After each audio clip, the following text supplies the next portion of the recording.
ಈಗಿನ ಕಾಲದಲ್ಲಿ ನಿಜವಾಗ್ಲೂ ಒಂದು ಹುಡುಗಿ ಜೆನ್ಯೂನ್ ವೇನಲ್ಲಿ ಸ್ಟ್ಯಾಂಡ್ ಆಗೋದು, ಲೀಡಾಗಿ ಕೆಲಸ ಮಾಡೋದು ತುಂಬ ಕಷ್ಟ ಇದೆ.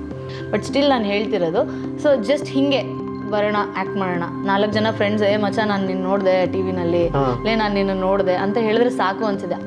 ಯು ವಿಲ್ ನಾಟ್ ಬಿಲೀವ್, ನಾನು ಇವಾಗ ತನಕ 100+ ಆಡಿಷನ್ಸ್ ಕೊಟ್ಟಿದ್ದೀನಿ. ನೀನಾಸಮ್ದು ವರ್ಕ್ಶಾಪ್ ಮಾಡಿದೆ, ರಂಗಾಯಣ ವರ್ಕ್ಶಾಪ್ ಮಾಡಿದೆ, ಮತ್ತು ಸಿಂಗಾಪುರಿಂದ ಕಲ್ತ್ಕೊಂಡು ಬಂದಿರ್ತಾರೆ, ಅಲ್ಲಿ ಸಿಂಗಾಪುರ್ದು ಫೇಮಸ್ ಲಕ್ಷ್ಮಣ್ KP ಅವ್ರದ್ದು ವರ್ಕ್ಶಾಪ್ ಮಾಡಿದೆ. ಏನು ಅನಿಸ್ಬಿಡ್ತು ಅಂದರೆ ನನಗೆ ಹೋಗ್ತಾ ಹೋಗ್ತಾ ಇದು ನನಗೆ ತುಂಬ ಸೀರಿಯಸ್ ಆಗಿ ತೊಗೊಂಡ್ಬಿಟ್ಟೆ ನಾನು. ಸೊ ನನ್ನ ಪ್ರೊಫೆಷನ್ನೇ ಚೇಂಜ್ ಆಗ್ತಾ ಇತ್ತು. ನಾನು ಎಲ್ಲಿ ಪೈಲಟ್, ಎಲ್ಲಿ ಆ್ಯಕ್ಟರ್, ಪೈಲಟಿಂದ ಆ್ಯಂಕರಿಂಗಿಂದ ಆರ್ಟಿಸ್ಟ್. ಸೊ ನನ್ನ ಜೀವ ಬಿಟ್ಟರು ನಾನು ರಂಗಭೂಮಿನಲ್ಲಿ ಜೀವ ಬಿಡಬೇಕಪ್ಪ ಅನ್ಸೋಷ್ಟು ನನಗೆ ರಂಗಭೂಮಿ ಇನ್ಸ್ಪೈರ್ ಆಗೋಯ್ತು. ಒಂದು ಡಿಗ್ರಿ ತೊಗೋಬೇಕು, ಆದರೆ ಅದು ಮನೆಯವ್ರಿಗೋಸ್ಕರನೇ, ಇಲ್ಲಾಂದರೆ ನಾನು ಡಿಗ್ರಿನೂ ಮಾಡ್ತಿರ್ಲಿಲ್ವೋ ಏನೋ ನನಗೆ ಗೊತ್ತಿರಲಿಲ್ಲ. ಮತ್ತು ರಿಯಲಿಸ್ಟಿಕ್ ಪ್ಲೇ ಅಂತ ಇದೆ, ಸ್ಟೈಲೈಸ್ಡ್ ಆ್ಯಕ್ಟಿಂಗ್ ಅಂತ ಇದೆ, ಮತ್ತು ಈ ಹಳೆ ಕಂಪ್ನಿ ನಾಟಕ ಮಾಡೋದೆಲ್ಲ ಅದೇ ಬೇರೆ ಥರ ಆ್ಯಕ್ಟಿಂಗ್. ಸೊ ಈ ಥರ ಒಂದೊಂದು ತಿಳ್ಕೊತಾ ನಾನು ಕಲಿತಾ ಇರೋದೇ ನನಗೆ ಸಾಕಾಗ್ತಾ ಇಲ್ಲ ಅಂತ ಅನ್ಸೋಕ್ಕೆ ಶುರು ಆಗೋಗಿತ್ತು.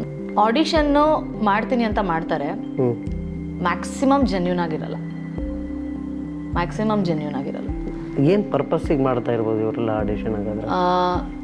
ಅದೇ, ಈಗ ಎಲ್ಲರೂ ಲೀಡ್ ಕ್ಯಾರೆಕ್ಟರ್ಸ್ನ ಸೆಲೆಕ್ಟ್ ಮಾಡ್ಕೊಂಡ್ಬಿಟ್ಟಿರ್ತಾರೆ. ಅಂದರೆ ಒಂದು ಸಿನಿಮಾಗೆ ಹೀರೋಯಿನ್ನು ಅಥವಾ ಸೆಕೆಂಡ್ ಲೀಡ್ ಯಾರಿರುತ್ತೆ ಇವ್ರದ್ದೆಲ್ಲರದು ಸೆಲೆಕ್ಟ್ ಮಾಡ್ಕೊಂಡಿರ್ತಾರೆ. ಬಟ್ ಸ್ಟಿಲ್ ಆಡಿಷನ್ ಯಾಕೆ ಮಾಡ್ತಾರೆ ಅಂದರೆ ಒಂದು ಪಬ್ಲಿಸಿಟಿಂಗ್ ಮಾಡ್ತಾರೆ.